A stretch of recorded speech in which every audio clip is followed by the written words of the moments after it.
Hey guys, got some videos that you want to keep private on your iPhone? No problem. iOS has a built-in way to hide them. No extra apps are needed. Let me show you how in under just 2 minutes. First, open the Photos app and find the video that you want to hide. Tap to open it. Now let's hide it. Tap the share button, scroll down and tap hide. Then confirm by tapping hide video. And boom, it's gone from your main album.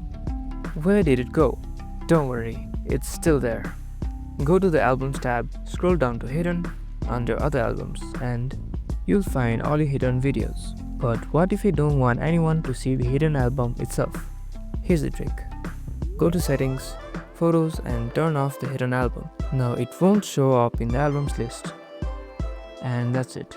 Now your private videos stay private. If this video was helpful, hit the like button and subscribe for more tips. See you next time and thank you for watching.